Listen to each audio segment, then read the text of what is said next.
আলাইকুম ভিউয়ার্স, কেমন আছেন সবাই? মিস্টার অ্যান্ড মিসেস ফাহাদ ব্লগসের পক্ষ থেকে আজকে হাজির হয়ে গেলাম আপনাদের মাঝে নতুন একটি ভিডিও শেয়ার করার জন্য।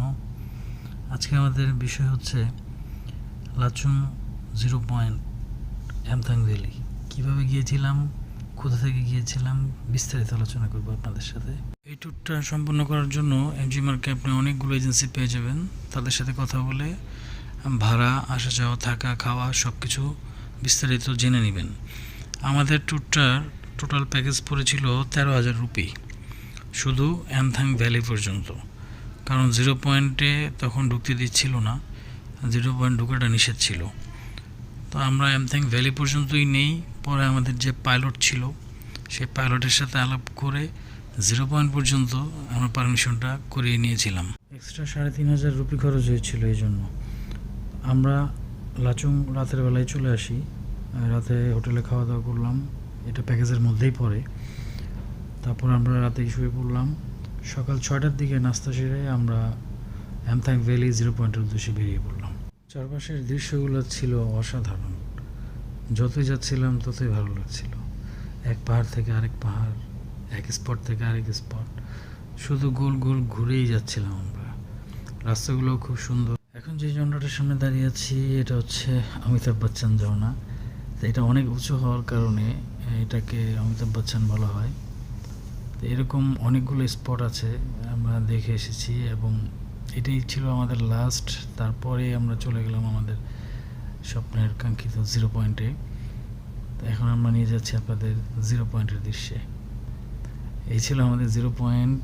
0 পয়েন্টের চারপাশের ভিউটা একটু দেখাই আপনাদের।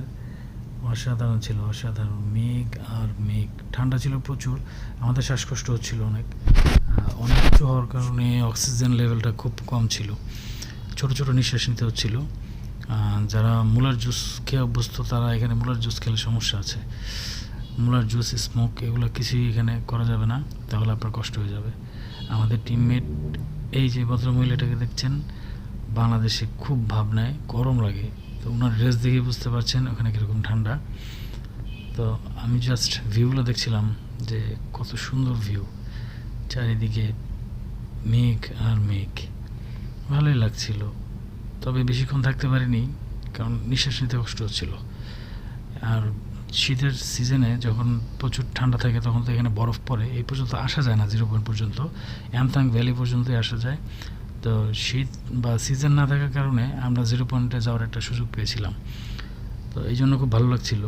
আর এখনই যে ঠান্ডা, শীতে বা বরফের মধ্যে আসলে যে কী হতো আল্লাহ ভালো জানে। তো এটাই আমাদের সহ্য হচ্ছিল না এবং আমরা বেশিক্ষণ থাকতেও পারিনি, নিঃশ্বাস নিতে কষ্ট হচ্ছিল। যে পাইলট ছিলেন, উনিও বলছিলেন যে তাড়াতাড়ি নামতে হবে, কারণ এখানে বেশিক্ষণ ইঞ্জিন স্টার্ট বন্ধ রাখলে ইঞ্জিন গাড়ির স্টার্ট আর নিতে চায় না। তো এই জন্য ওনারাও রিকোয়েস্ট করছিলেন যে তাড়াতাড়ি নেমে যাওয়ার জন্য। এই জন্য কিছু ছবি তুলে যত দ্রুত সম্ভব স্থান ত্যাগ করার চেষ্টা করেছি। তো আমরা 0 পয়েন্ট থেকে আবার চলে আসি এমথাং ভ্যালিতে। এমথাং ভ্যালি থেকে আমরা দুপুরের মধ্যেই হোটেলে চলে আসলাম লাচুংয়ের। তো এখানে দুপুরে খাওয়া দাওয়া সেরে আমরা এমজি মার্কের উদ্দেশ্যে রওনা দিয়ে দিলাম। তো আমাদের পৌঁছতে পৌঁছতে রাত হয়ে গিয়েছিল। আমরা রাতে এসেই আমরা হোটেল মাজুংয়ে উঠেছিলাম। এই হোটেলের ভাড়াটা খুবই কম ছিল, 1,000 থেকে 1,200 রুপির মতো, শুধু এই ফ্লোরটার জন্য 1,300 রুপি, কারণ এটার ভিউটা অনেক চমৎকার ছিল। তো এইখান থেকেই আমরা প্যাকেজটা বুক করি এই হোটেলের মাধ্যমেই। তো পরের দিন সকালবেলা আমরা কলকাতার উদ্দেশ্যে রওনা হই। ওখানে 2 দিন থেকে তারপরে ঢাকা চলে আসি। তো এই ছিল আমার শর্ট জার্নি। আমাদের দোয়া করবেন আমার জন্য, ভুল ত্রুটি ক্ষমার দৃষ্টিতে দেখবেন। আল্লাহ হাফেজ।